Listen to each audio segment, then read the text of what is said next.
There's a question a man asks only once in his life, and he already knows the answer will either bury him or set him free before the words finish leaving his mouth.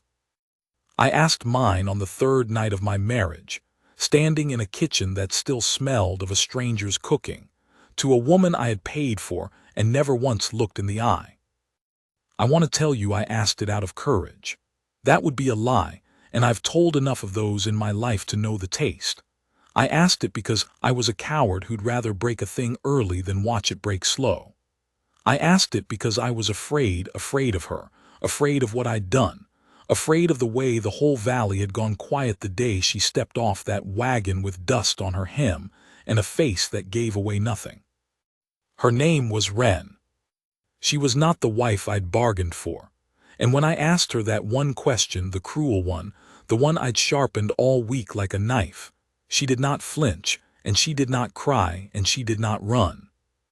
She answered me, and her answer walked me out of the smallest life I'd ever built for myself, and into one I did not deserve and could not have imagined. Stay with me. Every word of this happened on a ranch nobody remembers, in a year the history books skipped, between two people the world had already thrown away. It is the truest thing I know, and I've kept a ledger my whole life to make sure I never lied about a single day of it. So here it is, the day, the question, and the answer that changed everything. The mule died first, and that should have told me everything. She was down in the traces when I got to the low pasture, legs stiff as fence rails, mouth froth-white, and the wagon behind her tipped half into the wash.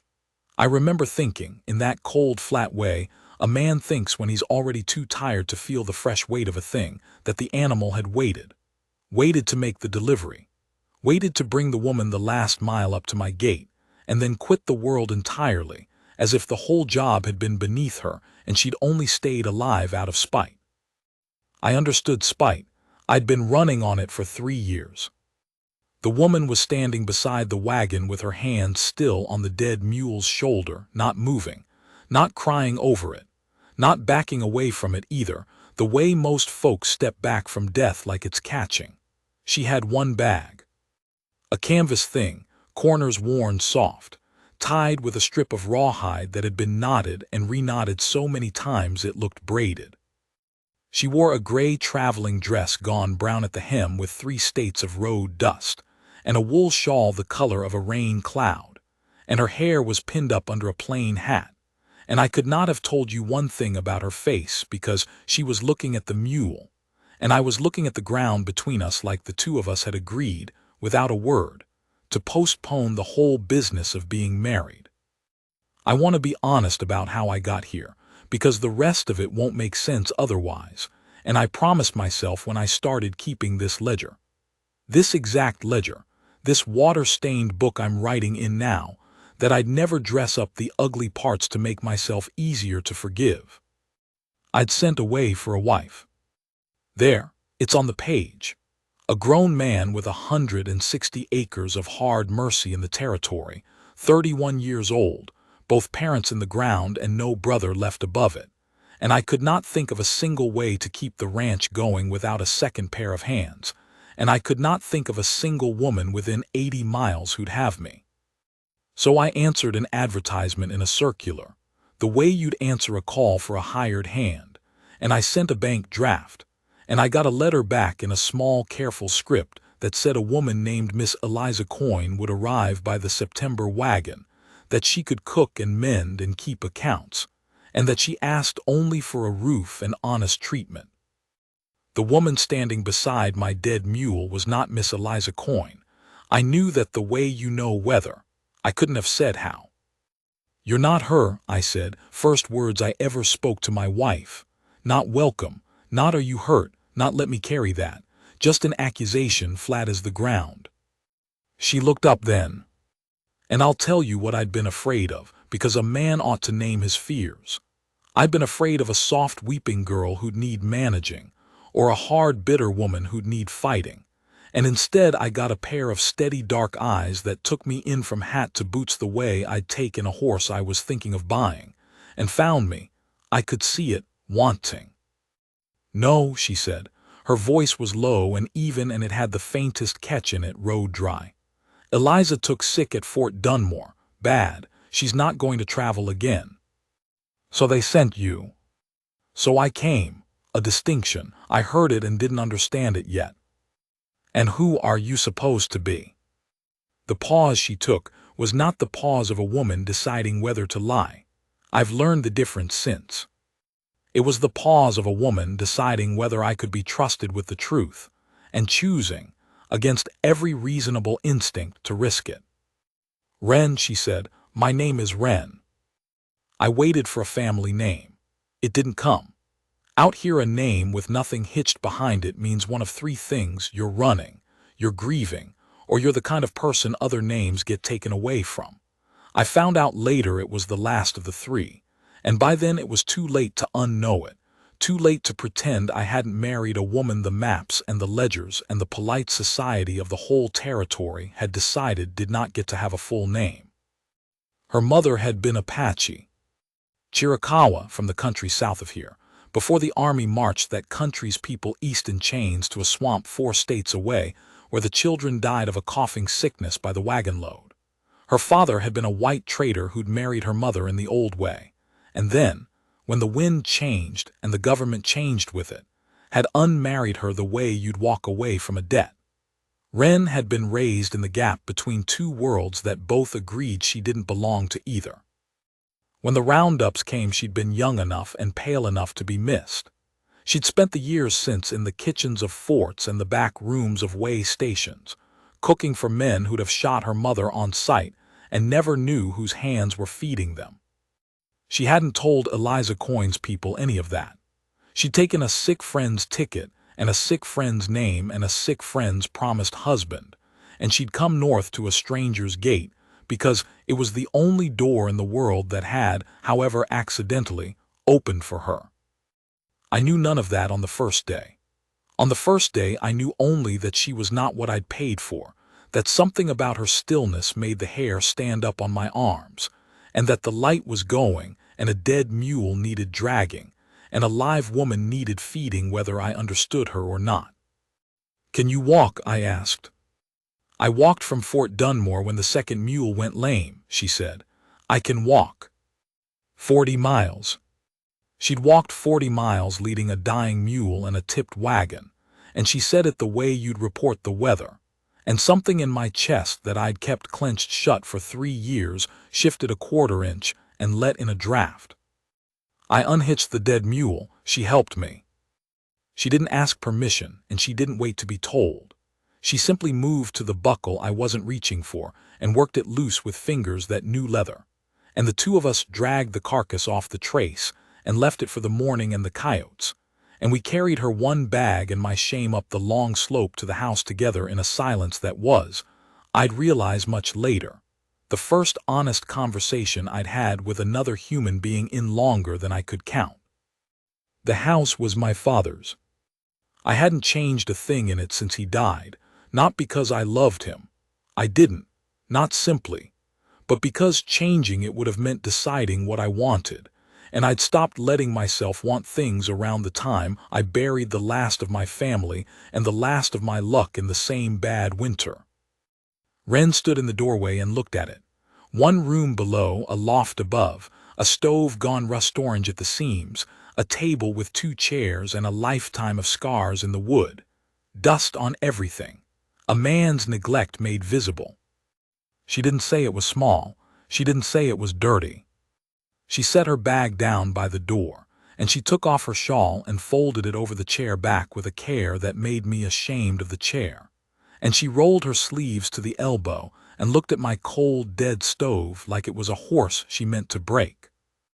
"Where's the kindling?" she said, not a question, a woman getting to work. "You don't have to." "I know what I don't have to do." She found the kindling herself, in the box by the stove where any fool would keep it, and she had a fire going before I'd finished deciding whether to be offended. She found the flour and the lard and the salt. She found the coffee I'd let go stale. And while I stood in my own house like a guest who'd overstayed, she made biscuits and gravy and coffee strong enough to trot a mouse across, and she set 2 plates on my father's scarred table, and she sat down across from me and folded her hands and waited. For grace, I realized. She was waiting to see if I'd say grace. I hadn't said grace since the winter. I said it that night. I don't know why. The words came out rusty and I got half of them wrong and she didn't correct me. And when I looked up, she was watching me with those steady eyes and something in them had softened, not into affection. We were miles from affection, but into something like recognition. Like she'd seen a man be clumsy and honest at the same time and had filed it away as evidence in a case she was still deciding. The food was the best I'd eaten in 3 years. I didn't tell her that. I ate 2 helpings and a third and I didn't say a word, and I hated myself for the silence even as I sat inside it like a house I couldn't leave. That night she slept in the loft and I slept below, and neither of us pretended otherwise, and I lay awake listening to a woman breathe under my roof for the first time since my mother died, and I thought, this is a mistake I cannot afford and cannot undo. I thought, she is hiding something. I thought, tomorrow I'll find out what. I was right about the hiding. I was wrong about nearly everything else. The second day I watched her. I told myself it was caution. A man's got a right to know who he's let into his house. But if I'm honest, and the ledger's for honesty, I watched her because I couldn't stop. She worked like weather, steady, relentless, without any of the sighing and grumbling I'd have done in her place. She hauled water. She scrubbed 3 years of grief off the floorboards. She found the henhouse I'd let go to ruin, and she mended the wire with her bare hands and had the 4 survivors laying by noon. She found my mother's garden, dead and gone to seed, and she stood in it for a long moment with her hand on the fallen fence, and her face doing something private that she shut away the instant she felt me watching. At midday she brought me water in the north field where I was digging out a plugged irrigation ditch, and she didn't say anything, just handed me the dipper and stood while I drank, and when I handed it back she looked at the ditch, at the water starting to run clear, and she said, "Your father dug this." "How'd you know that?" "The way it's laid, old work older than you, a man who dug like he meant to be buried here." She looked at me. "You dig like you're passing through." It landed harder than she could have known. I'd been passing through my own life for 3 years, waiting for it to be over, and this stranger had read it off me in a day like sign off a trail. I didn't answer. I went back to digging, but I dug different after that. I couldn't help it. That evening I found her at the table with a scrap of paper and a stub of pencil, and she was writing small, careful figures in columns, the way you keep accounts. I felt the cold suspicion come back up my spine. Everybody I'd ever known who kept a second secret set of books was stealing. "What's that?" I said. She didn't hide it. She turned it so I could see. It was my accounts. My scattered, shameful, half-kept accounts. The seed money and the cattle notes, and the debt to the bank in town that I'd been not looking at for 2 years the way you don't look at a wound. And she'd gathered every loose scrap I had, and she was making them into columns that told the truth. The truth was bad, worse than I'd let myself know. "You're 3 seasons from losing this place," she said quietly. "Maybe 2, if the beef price drops again." "I didn't ask you to." "You didn't ask me anything." She set the pencil down. "You sent for a woman to keep your accounts. I'm keeping your accounts. This is the account." She slid the paper toward me. "You want to hate the man who dug that ditch, that's yours to do. But if you want to be buried on this ground instead of run off it, you'll listen to somebody who can count." I took the paper. My hand wasn't steady. Nobody had told me the truth of my own life in 3 years because I'd made myself impossible to tell it to. And this woman I'd known for 2 days had done it at my own table over a stub of pencil. And I did not know whether I wanted to throw her off my land or fall to my knees. I did neither. I said, "I'll think on it." And I went out to the barn and I sat in the dark with the horses and I shook. I want to explain the question now, the one from the hook, because it's coming and I don't want you thinking I asked it out of nowhere, out of pure cruelty, though there was cruelty in it. There was fear underneath the cruelty, the way there always is. By the third day, I had learned 3 things that scared me. I'd learned she wasn't Eliza Coyne, which meant the arrangement I'd paid for was void, which meant she had no legal claim on me and I had none on her, which meant the whole thing rested on nothing but the 2 of us choosing to stand in it. I'd learned from a freighter who came through with the mail and looked at her too long and said a word to me under his breath that I won't write in this book, what her mother had been. He said it like it was a warning. He said it like he was doing me a kindness. He said if I was smart I'd send her back before the neighbors talked, before the town decided what my ranch was, before I found myself a man other men wouldn't shake hands with. And I'd learned this was the worst one. This was the one that drove me to the question that I did not want to send her back. That in 3 days a woman had walked into my dead house and made it breathe, had told me the truth about my land and my accounts and my own passing through heart, and that if she stayed, I was going to end up needing her. And I had sworn after the winter that I would never again let myself need a single living thing, because everything I needed had been taken from me, and I could not survive it a second time. So I decided to break it early, before it could break me slow. I decided to ask her the one question that would give her every reason to leave, and I would say it cold, and I would watch her flinch. And when she packed her one canvas bag and walked back down the slope, I would tell myself I'd done it clean, and I would go back to passing through my life until it was finally, mercifully over. That was the plan. God help me, that was the plan. The third night after supper, I stood at the stove with my back to her, and I made my voice as flat and hard as I could, and I said the thing I'd sharpened all week. The freighter told me what your mother was. The room went still. I heard her set down the cloth she'd been folding. He said I'd be a fool to keep you. Said the town'll call this place an Indian ranch inside a month. Said no decent family'll trade with me, no bank'll carry my note, no church'll have me. Said you'll cost me everything I've got left. I turned around then. I made myself look at her, made myself be a man who could watch what he was doing. So here's my question, and you'll answer it straight. Give me one reason I shouldn't put you back on the next wagon and be done. One reason that's worth all that. One reason it's not just easier for both of us if you go. I'd built that question to break her. I'd loaded every barrel of it. I expected tears or anger or that cold shutting away she did when a thing hurt her. I expected her to gather her dignity in her one bag and leave me to the small, safe ruin of my life. She didn't do any of it. She stood up slow. She came around the table.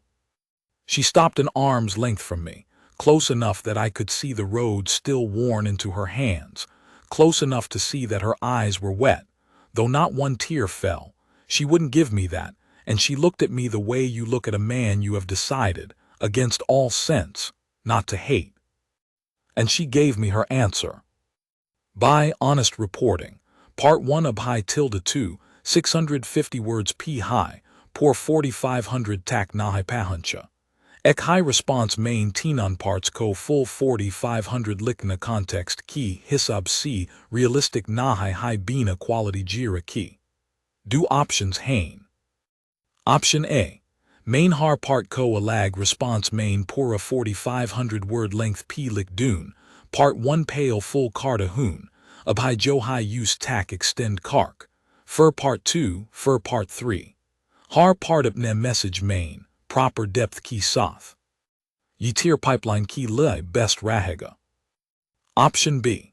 Main abhai tinan parts de dune lek in har ek tilde 2, 503,000 words ka jays upar. Taki pori story ek jaga mil jai, bod main jo part chahyai use full extend car done.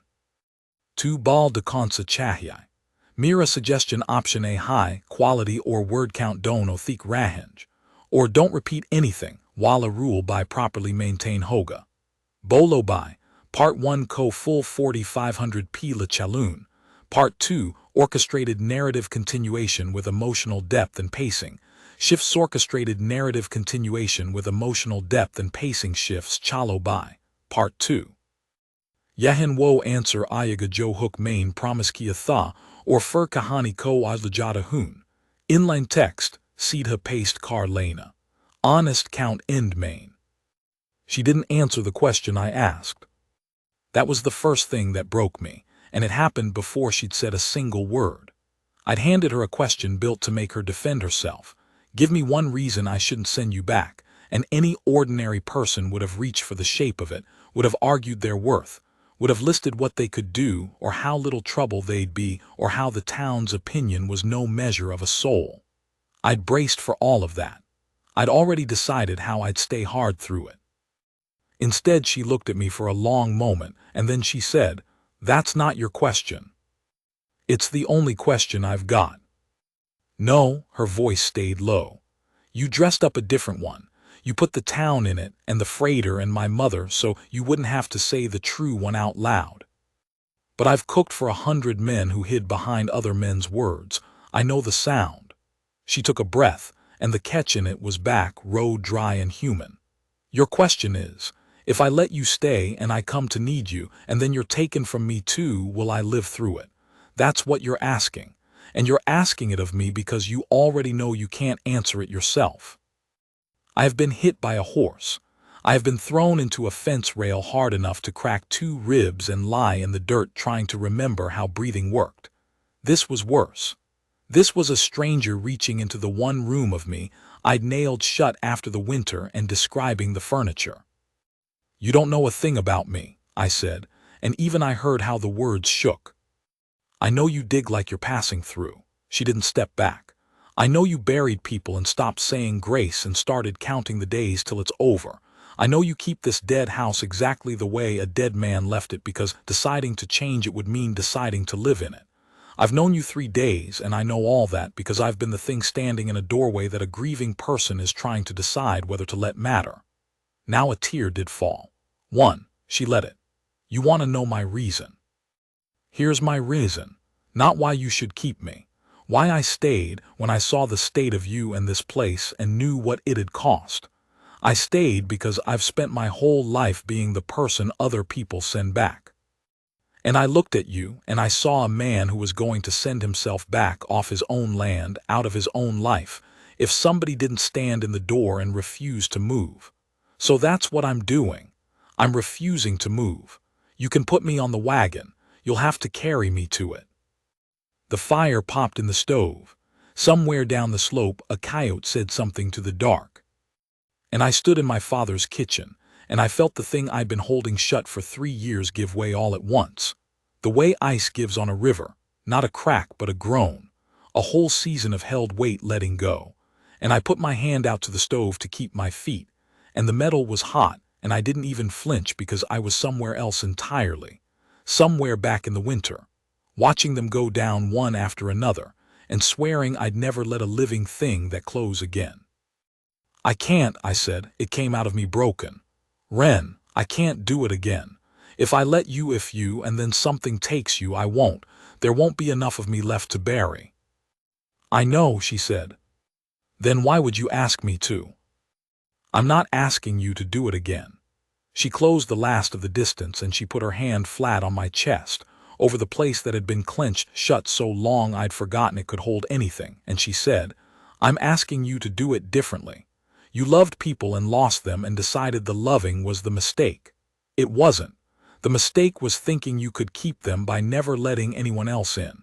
All you kept was the empty room. Her hand pressed once like a period at the end of a sentence.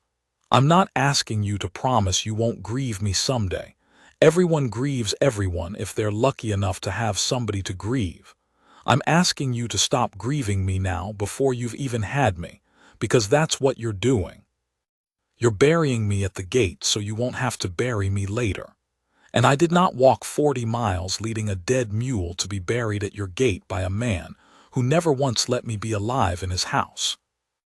I don't remember deciding to, but I remember my hand coming up and closing over hers, over the road-worn knuckles, over the truth she'd laid on my chest, and I remember I couldn't say a word, and I remember she didn't need me to. That was the answer that changed our future. Not a clever thing, not a soft romantic thing.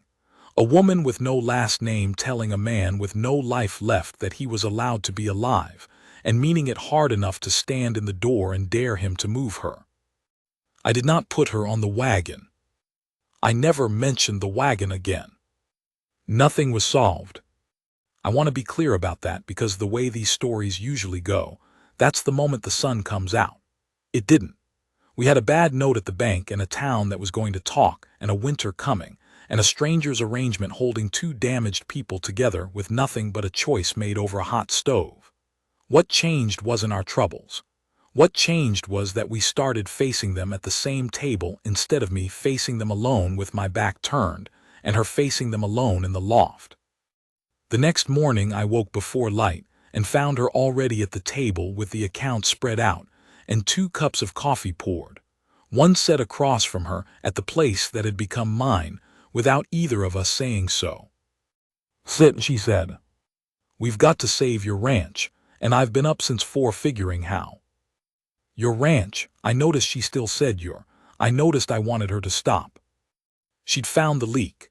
It wasn't the beef price and it wasn't the bank note, not at the root.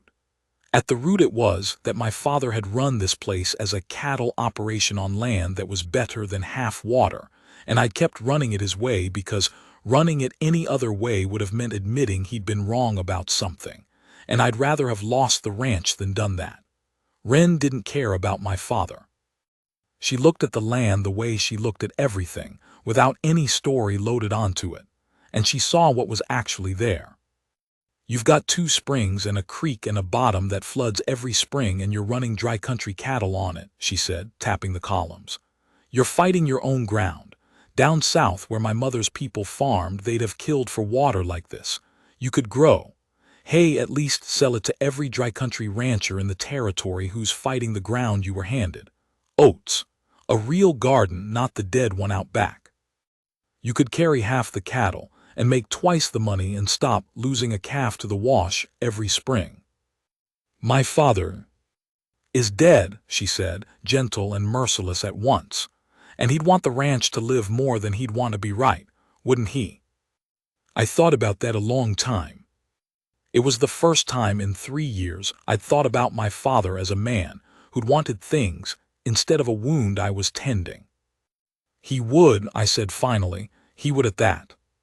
So we changed it, both of us together, through a fall that near killed us with work.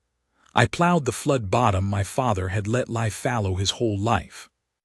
Wren rebuilt my mother's garden from the ground up and put in a second one twice the size, and she knew things about water and soil and what to plant beside what that I'd never heard from any farmer, white or otherwise. Things her mother's mother had known, things that had almost died in a swamp 4 states away, and had survived barely, in the hands of a woman the world kept trying to send back. We fixed the ditch my father dug and dug 3 new ones off it. We sold half the herd before the winter to a buyer 2 valleys over, and it hurt to watch them go. But Wren was right. They were bleeding us, and the money paid down the bank note far enough that the man in town stopped looking at me like I was already his. We worked. God, we worked. And somewhere in the working, without either of us marking the day, your ranch became the ranch, and then, one evening when she wasn't thinking, ours. She said it plain, the north ditch is ours to worry about, not the county's, and she heard herself say it, and she stopped with a plate half dried in her hand, and I saw the fear cross her face, the old fear, the fear of a person who'd learned that the moment you call a thing yours is the moment it gets taken. I put down my coffee. I said ours. Just the one word, giving it back to her on purpose so she'd know it was safe to have said. She finished drying the plate, but her hand wasn't steady either, and I loved her right then, though I didn't have the word for it yet and wouldn't for a while, because we were both people who'd had to unlearn love as a survival skill and were relearning it late and clumsy, like grown men learning to read. The town came for us in November. I'd known it would. Wren had known it would. We hadn't talked about it because talking about it wouldn't have changed it, but we'd both been carrying it, the way you carry a change in the weather in your knee. It came in the shape of 3 men and a preacher. riding up the slope on a cold, bright morning with their hats set square and their faces already decided. I knew all four of them. Coombs, who ran the mercantile and my banknote both. Del Harmon, whose land bordered mine on the east and who'd wanted my springs for a decade. Old Prentice, who'd buried his wife the same winter I'd buried my family and had gone hard and sour in a way I recognized because I'd been going the same way till September. And the Reverend Tawley, who'd never once ridden out to see me in 3 years of my grief, but who found the road easy enough now that there was a woman to disapprove of. Wren was in the garden. I saw her straighten up as they came, saw her go still the way she'd gone still beside the dead mule, and I understood for the first time all the way down that she'd been still like that her whole life. That stillness was what you learned when moving might get you killed, when the safest thing a person like her could do was become a thing that didn't draw the eye. I put myself between her and the horses. I didn't decide to. My feet did it. "Morning," I said. Coombs did the talking. Coombs always did the talking. He talked about the community and standards and what a place was known for and how a man's choices reflected on his neighbors and how there'd been talk, considerable talk, about the nature of the woman I was keeping and how it might be that I'd been imposed upon, taken advantage of, a lonely man in a vulnerable state, and how there'd be no shame in it, none at all, if I were to see reason and send her back where she came from. And how Del here would even be willing to take the springs off my hands at a fair price to help me get clear of my note and start fresh, somewhere the past wouldn't follow. It was smooth, it was practiced. Underneath the kindness it was a threat and a land grab, and a lynching all folded into a Sunday visit. And I stood there and let him finish, because I'd learned from Wren that you let a man show you the whole of what he is before you answer. When he was done, I was quiet for a moment, and then I heard myself ask a question, not the cruel one from the kitchen, a different one, the one that had been forming in me all fall, the one I'd been circling. "Coombs," I said, "you ever eat at my table?" He blinked. "Can't say I have." "No, none of you have. 3 years I've been up here rotting and not one of you rode out. Not when I buried my mother. Not when I buried my brother. Not one loaf of bread. Not one how are you keeping. Not one word." I felt it coming up out of me now, and I let it. "You rode out today. First time in 3 years. Not because you missed me. Because there's a woman up here who can count and grow and stand in a doorway and refuse to move, and she's turned a dead ranch into one worth taking, and now you're interested. Now you've got standards." I looked at Del Harmon and his eyes on my springs. "You don't want to save me from her, Del. You want what she built. You just can't stand who built it." Nobody said anything. The horses shifted. Behind me, I heard Wren come out of the garden and stop, and I knew without looking that she was watching me the way she'd watched me the first night over Grace, deciding what kind of man was in front of her. "Her name is Wren," I said. "She's my wife. She saved this place and she saved me, and there's not a man on this slope she isn't twice the worth of, myself included. Coombs, I'll have your note paid by spring and you can take your standards off my land. All of you can." My voice cracked and I didn't care.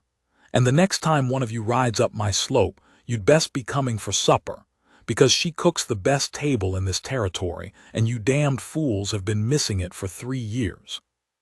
The Reverend Tawley started to say something about the eyes of God.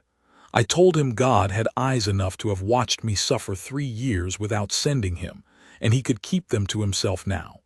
That's a thing I'll answer for someday, and I'll answer for it gladly.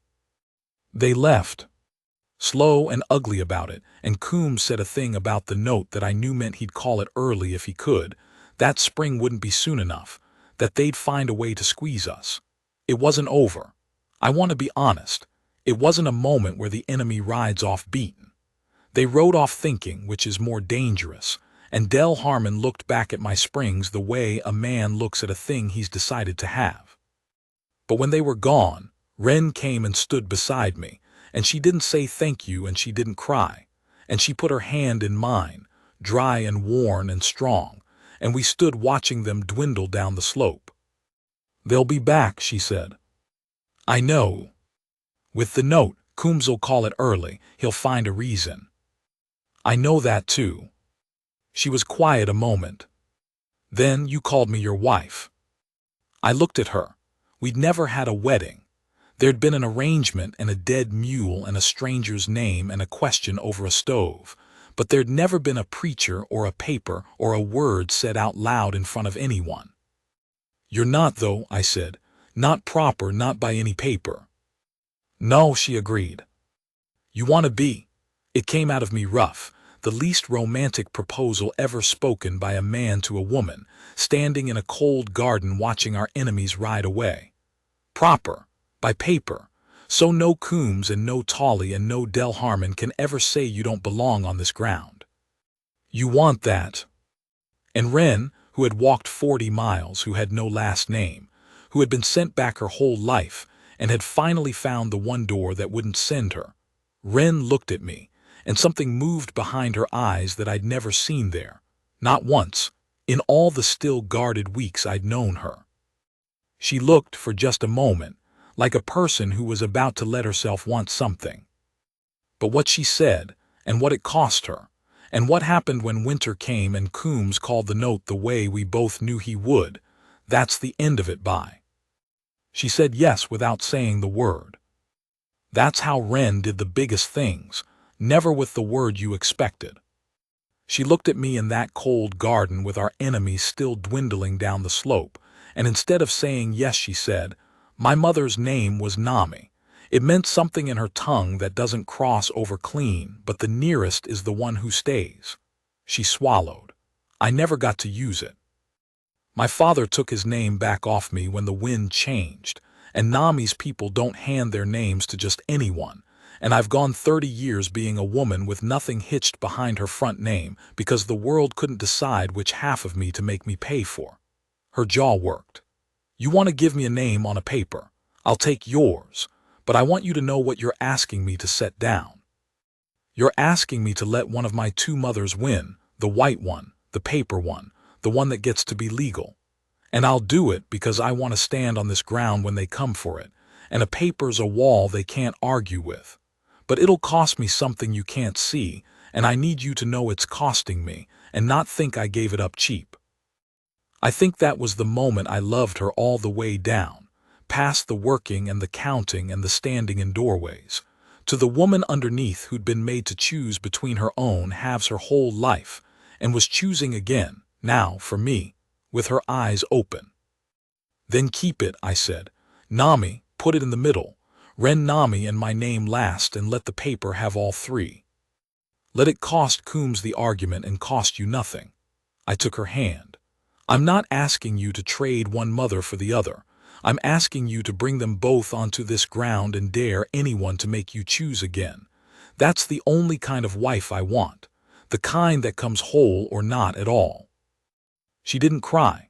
I've told you she wasn't a crier, but she made a sound I'd never heard from her, a short broken thing, and she pressed her forehead to my shoulder for the length of one breath, and then she straightened up and wiped her face with the back of her wrist and said, "The potates'll freeze if we stand here being soft.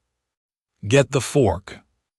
We were married 3 weeks later in the front room of a circuit judge 2 valleys over who didn't know either of us and didn't care what her mother was, with his wife and his hired man for witnesses. The paper said Wren Nami and then my name. She held it in the wagon all the way home like it might blow away. She'd never in her life held a piece of paper that said she belonged somewhere. She read it maybe 40 times. I let her. I'd have driven the long way just to give her more time with it. The town heard. The town always heard. But a legal wife was a wall exactly as she'd said, and Coombs and Tolly and even Del Harmon couldn't get their fingers around a wall the way they could around a rumor. They went quiet, ugly quiet, the dangerous kind. And then winter came, and Coombs called the note. He did it in December in the cold, the way a man does a cruel thing when he thinks the weather will do half his work for him. A letter came by the mail freighter.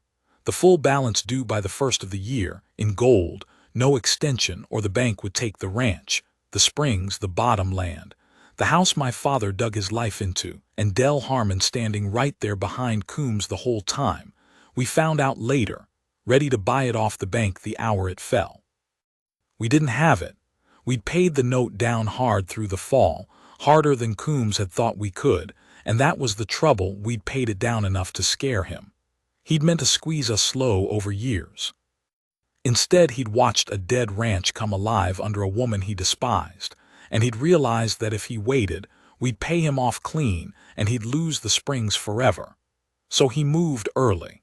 He'd rather break the law's spirit and keep the letter than lose the land to the very people who'd earned it.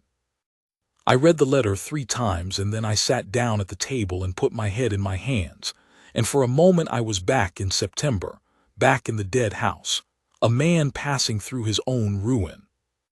Wren took the letter out of my hands. She read it once, and then she did the thing that saved us, and I want to tell it exactly because it's the truest measure of who she was. She didn't panic. She didn't rage at Coombs, though God knows he'd earned it. She got out the accounts, our accounts, the ones she'd built all fall from my scattered scraps, and she got the stub of pencil, and she started, in that low, steady voice, to count. "We've got the hay," she said. 40 tons in the barn, and every dry country rancher between here and the fort short after the drought summer. That's money if we can get it to them before the pass closes," she wrote. "We've got the second herd, the ones we kept. We sell them now, winter price. We take a beating, but it's gold," she wrote.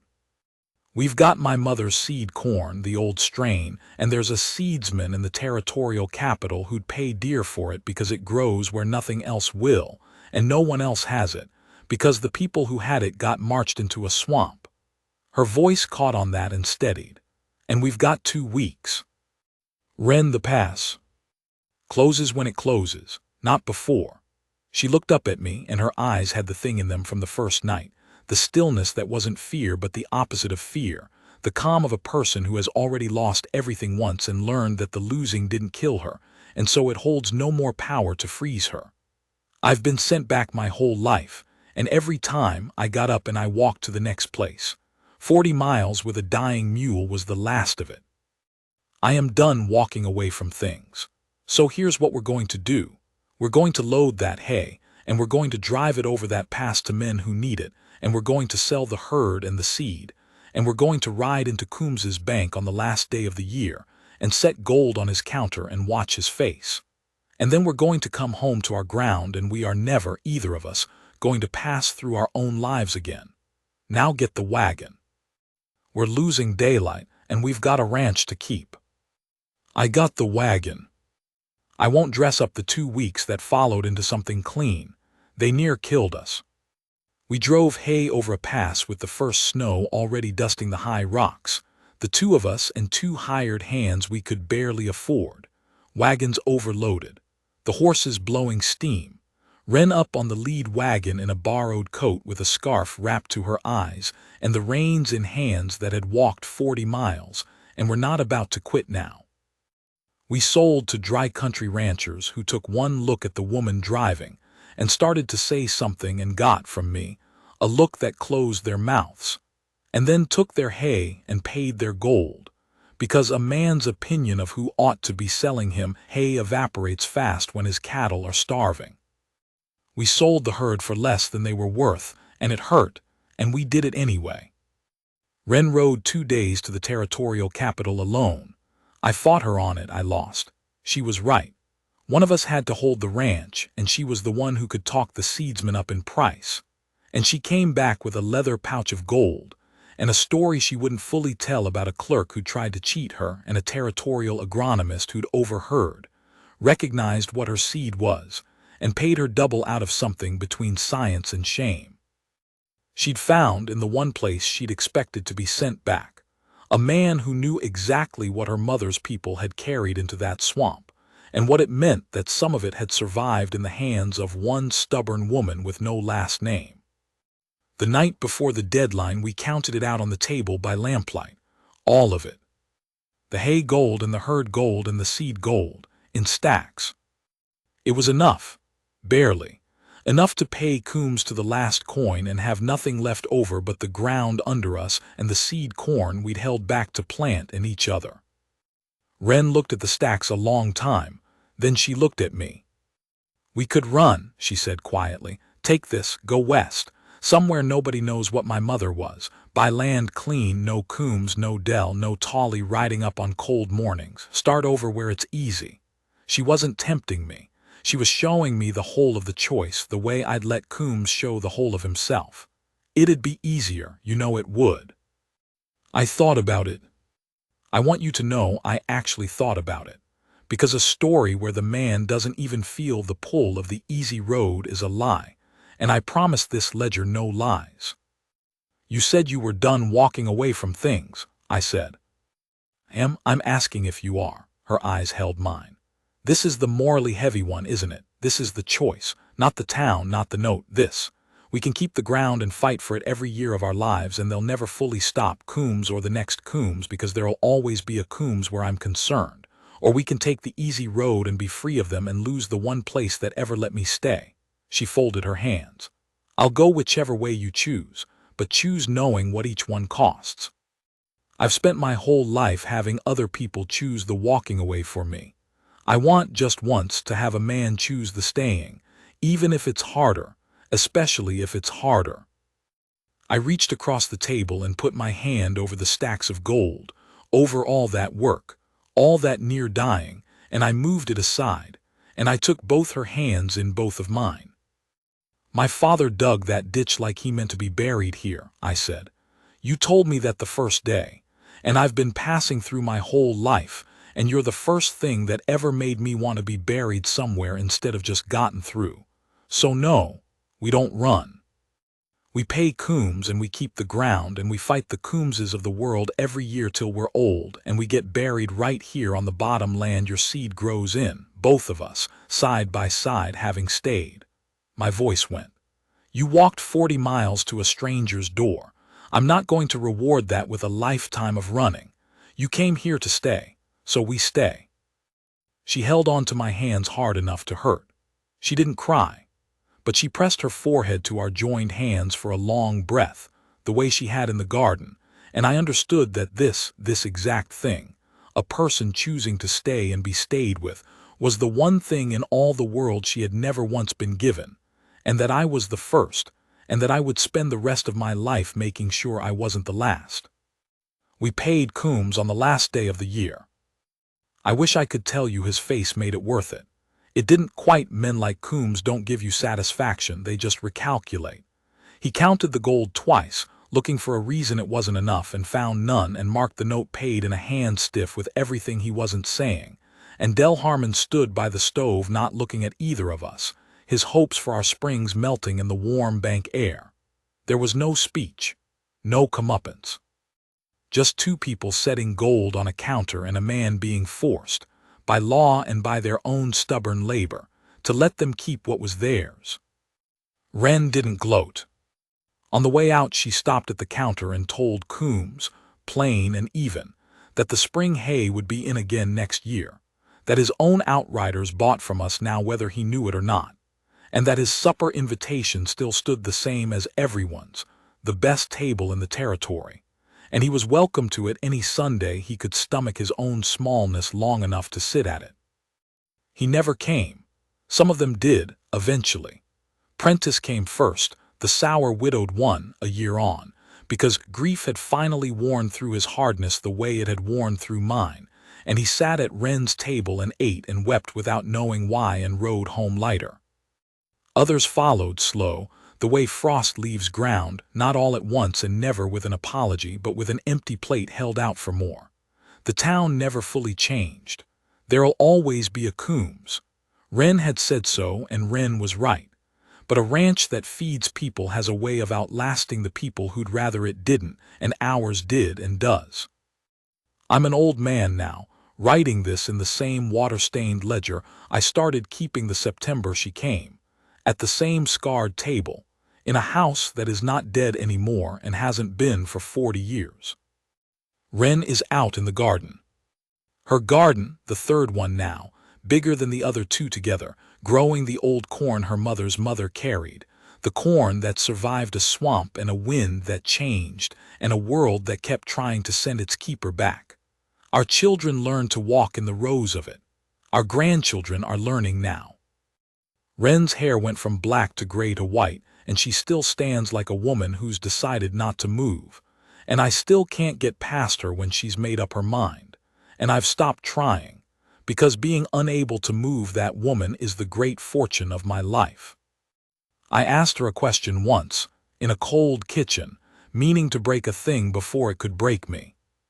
I loaded it with the town and the freighter and her own mother and every cruelty I could find, because I was a coward who'd rather bury a good thing at the gate than risk having it and losing it slow.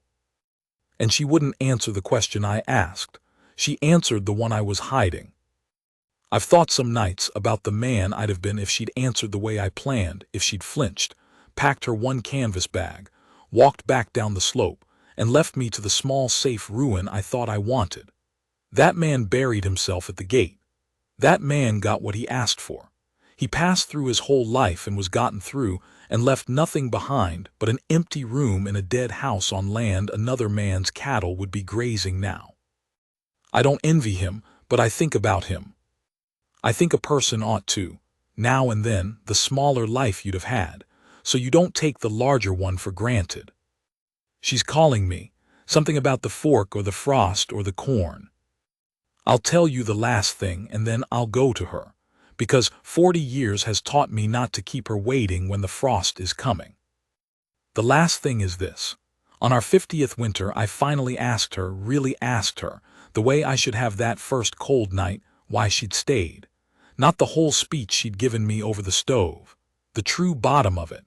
What made a woman the world had sent back her whole life walk 40 miles to a stranger and then refuse to be moved?